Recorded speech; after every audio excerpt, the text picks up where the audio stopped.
Oke, halo semuanya. Langsung aja ya, pernah nggak sih kalian dengar atau bahkan ikutan ngeluh kayak gini? Bro, negara kita kan kaya minyak, kok kita masih aja repot-repot impor sih? Nah, di sesi penjelasan visual kali ini, kita bakal membedah tuntas misteri itu. Nggak ada unsur politik ya di sini, kita murni bakal ngelihat fakta, data, dan ngebayangin secara visual gimana sih sebenarnya alur rantai pasok energi kita itu bekerja. Jadi mari kita selami pertanyaan utamanya. Kita punya minyak, tapi kenapa kita impor? Jawabannya tuh percaya deh, nggak sesederhana, oh produksi kita lagi kurang aja. Wah, nggak gitu.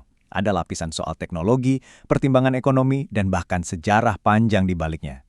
Yuk, kita kumpulin petunjuknya satu persatu. Oke, masuk ke bagian pertama. Paradoks minyak Indonesia di tengah perubahan zaman. Gini, kalian pasti tahu kan kalau Indonesia tuh dulunya bener-bener raksasa di industri minyak global. Kita ini mantan anggota kebanggaan OPEC loh. Tapi ya namanya zaman pasti berubah. Banyak sumur minyak andalan kita sekarang udah ngalamin yang namanya depresi alami. Bayangin aja kayak spons cuci piring yang udah diperas berkali-kali, airnya makin lama makin dikit kan? Nah, di saat produksi kita pelan-pelan menetes makin dikit, di luar sana ada lautan jutaan kendaraan bermotor baru yang terus-terusan menuhin jalanan kita. Intinya, produksi alamiah kita sekedar udah nggak sanggup lagi ngejar lari sprintnya konsumsi kita. Lanjut ke bagian kedua. Kita coba hitung-hitungan matematika pasokan dan permintaannya. Realitas pahitnya kayak gimana sih? 600.000, sekitar 600.000 barel per hari. Angka ini adalah perkiraan produksi minyak harian domestik kita saat ini. Kalau didengar-dengar, wah 600.000 barel tuh kedengarannya kayak lautan minyak yang tumpah-tumpah ya kan? Tapi tunggu dulu. Angka ini tuh nyaris nggak ada artinya sampai kita ngebalik koinnya dan ngelihat sisi sebelahnya. Boom, 1,5 juta.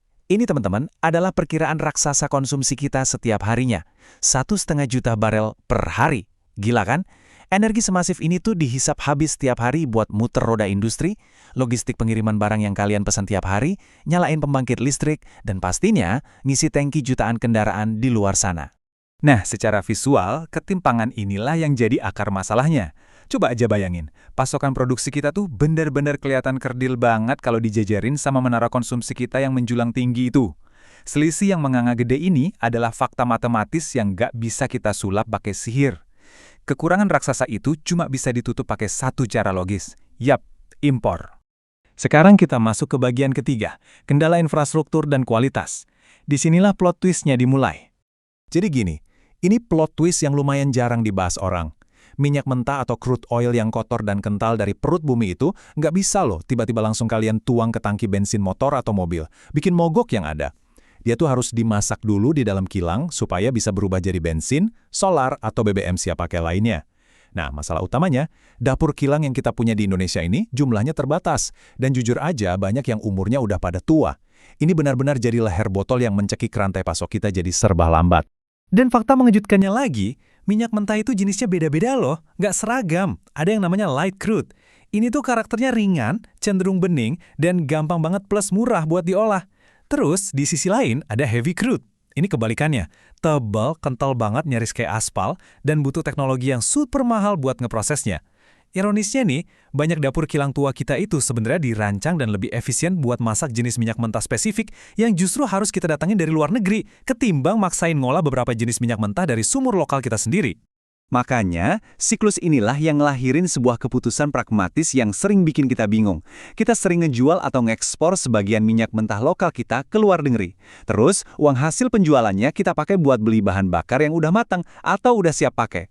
Dengar-dengar sih aneh ya, tapi sebenarnya ini tuh bukan sebuah kegagalan yang disengaja. Ini murni taktik operasional di lapangan buat mastiin roda negara kita tetap muter dan nggak mogok gara-gara keterbatasan kapasitas dapur pengolahan kita tadi. Oke, kita bergeser ke bagian 4, realitas ekonomi dan eksplorasi.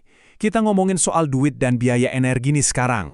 Kalau kita bicara murni dari kacamata finansial, sebenarnya kadang-kadang impor itu jatuhnya jauh lebih murah loh. Coba bayangin, kalau kita maksain diri ngolah minyak kental pakai infrastruktur tua yang kita punya, itu bakal ngebakar biaya operasional sampai ke level yang nggak masuk akal mahalnya. Kebijakan energi kita itu kan tetap harus tunduk sama logika bisnis ya. Kalau emang beli barang yang udah jadi dari luar jauh lebih hemat daripada maksain masak sendiri dengan alat seadanya, ya jelas mengimpor adalah langkah finansial yang paling masuk akal. Terus pasti ada yang nanya gini, ya udah kenapa nggak nyari sumur minyak baru aja sih? Wah, kalau ini sih ibaratnya nyari jarum di tumpukan jerami di dasar lautan. Susah banget. Hambatannya tuh ibarat tebing curam.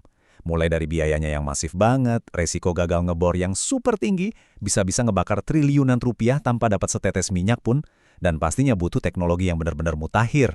Nah, karena di masa lalu kita kurang agresif soal eksplorasi besar-besaran ini, jadinya sekarang kita nggak punya cukup cadangan sumur baru buat gantiin sumur-sumur tua yang udah mati. Jadi pertanyaannya, kemana sih perginya minyak mentah yang udah susah payah kita pompa itu?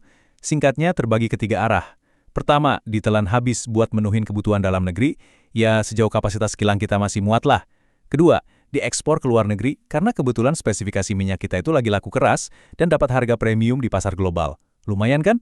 Dan yang ketiga, diekspor murni karena kilang kita di sini emang nggak sanggup buat memasak jenis minyak tersebut dengan optimal. Begitulah kira-kira anatominya.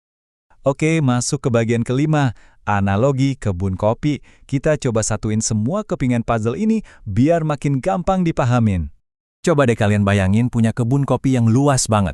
Kalian panen bertonton biji kopi mentah tiap bulan.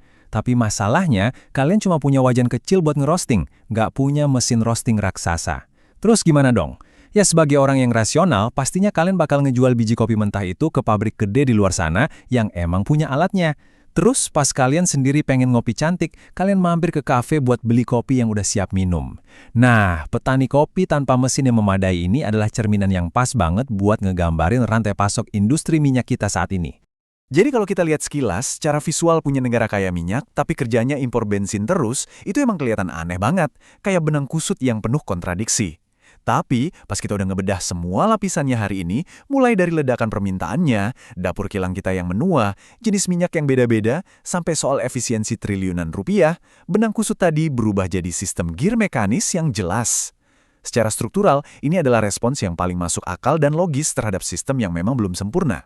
Dan untuk menutup penjelasan kali ini, saya mau ninggalin satu pertanyaan nih buat kita renungin bareng. Apakah ngimpor minyak ini benar-benar murni wujud kegagalan nasional kita? Atau ini cuma sekedar manuver bisnis yang terpaksa cerdas aja buat bisa bertahan hidup di sistem yang belum ideal? Coba deh dipikirin. Memahami gambaran besar kayak gini pasti bakal ngerubah cara kita ngelihat masa depan energi kita nanti. Oke, makasih banyak udah gabung di sesi penjelasan visual ini. Tetap kritis dan sampai jumpa!